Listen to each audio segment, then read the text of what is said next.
নমস্কার। ঠাকুরমা স্বামীজি গুরুদেবের শ্রীচরণে প্রণাম জানাই। আজ ঠাকুরকে নিয়ে ছোট্ট করে একটি কাহিনী শোনাই।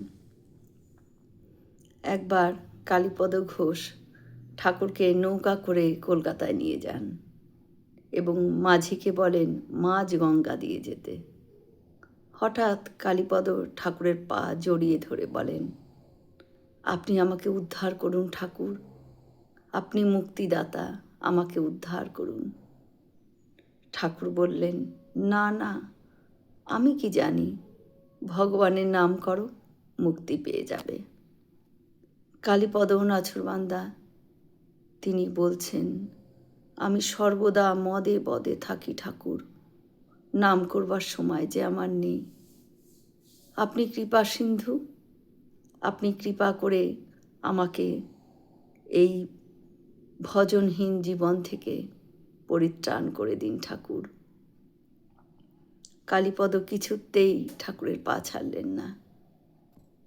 ঠাকুর তখন তার জিহ্বায় আঙুল দিয়ে একটি মন্ত্র লিখে দিলেন, এখন থেকে তোমার জিহ্বায় ভগবানের নাম আপনা আপনি বের হবে।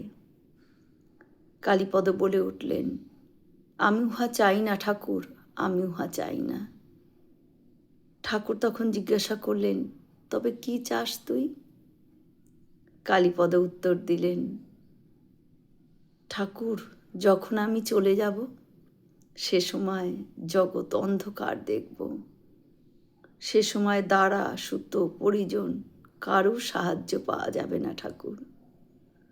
সেই ঘোর দুঃসময়ে একমাত্র সহায় হবেন আপনি। বাম হাতে আলো আর ডান হাতের দ্বারা আমার হাত ধরে আপনি নিয়ে যাবেন ঠাকুর।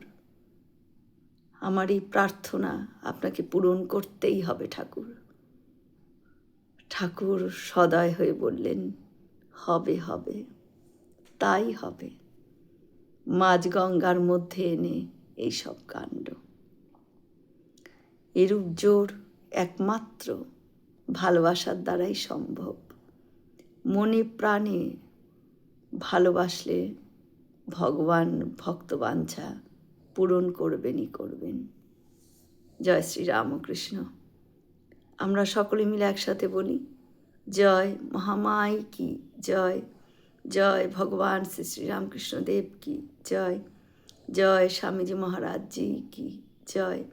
হয়তো অনেক ভুল ত্রুটি করলাম, ঠাকুর যেন আমায় ক্ষমা করে দেন। সকলে সুস্থ থাকবেন, আনন্দে থাকবেন। ঠাকুর মায়ের কৃপা দৃষ্টি সকলের ওপর বর্ষিত হোক। শুভরাত্রি।